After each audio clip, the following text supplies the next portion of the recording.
สบายดีพี่น้องสบายดีพ่อลุงแม่ป้าน้องอีเม่เนาะเมื่อนี้เราพามาชมบรรยากาศกองขัวยามแรง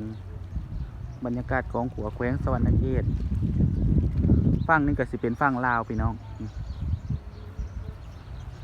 มาเลาะเบิ่งบรรยากาศได้ยินข่าวว่าน้ำคลองใสอยู่ซะกองขัวแขวงสวรรณเขตข้ามไปฝั่งนั้นก็สิเป็น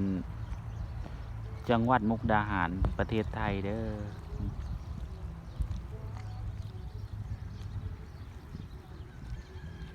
แดดฮ้อนหลายพี่น้องเมื่อนี้เพื่อนสวรรณเขตแดดฮ้อนหลาย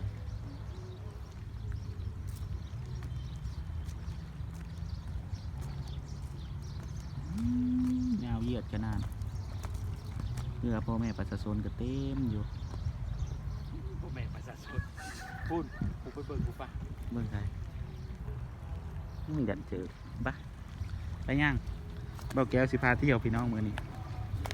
สบายดีพี่น้องนะเต้วสบายดีผมเองเลยทำมาเลยพี่น้องทำมาเลยคิดไม่ได้ตัวนี้ไว้สบายดีพี่น้องไปไซมือนี่มาเราเข้มตองพี่น้องต่อจากก่อนพี่น้อง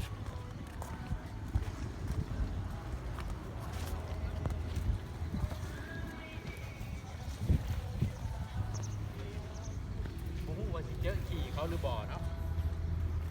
มาบุม่วน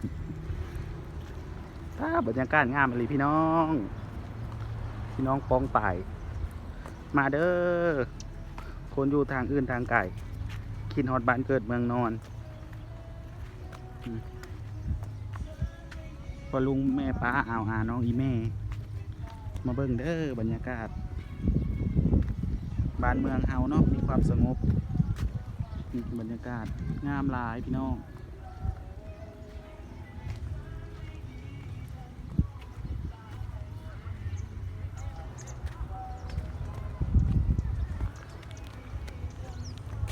บรรยากาศงามหลายเด้อ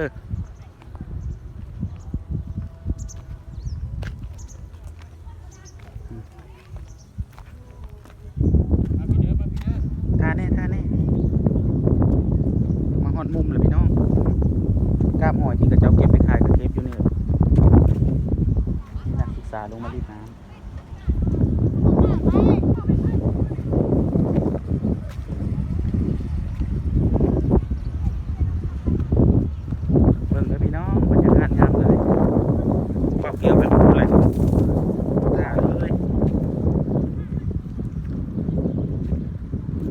ง่ายพี่น้องตั้งแต่เมื่อลอยกระทงผมเพิ่นมาค้างอยู่นี่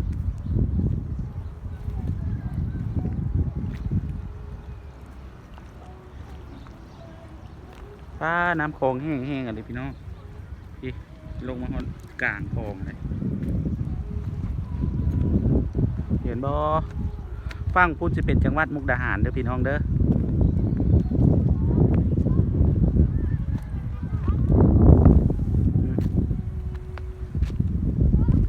บรรยากาศกับสิเบบสิเลยบรรยากาศบ้านเฮา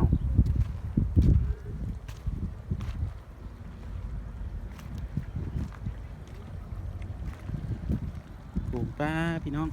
มีแต่กาบหอยเล็บม้าหอยกีงามบอมีรถแล่นอยู่ทางเทิงสะพานปุ๊น้ำใสตาพี่น้องน้ำใสหรือหรอเย็นลี ไหลใส่กระเดียกระดอใส่จะอูจะอีใส่จะอูจะอีใส่ได้ใส่กินให้พี่น้องเบิ่งแน่อยู่หักก้อนหินพี่น้องเอ้ยน้ำคลองประเทศลาวลอยเลยใครอยู่ต่างถิ่นต่างแดนมาเบิ่งเด้อพี่น้องเด้อบ้านเฮาเด้อมาเด้อด้านมากกะกดไลค์ให้แน่กดแชร์ให้นำกดติดตามให้พร้อมคลิปแรกเลยนี่ยายสภาพประสิบงามบันไดบ่เคยเห็ดกระเทือเห็ดไว้เบิ่งยามแก่ยามเท่าพี่น้องเอ้ย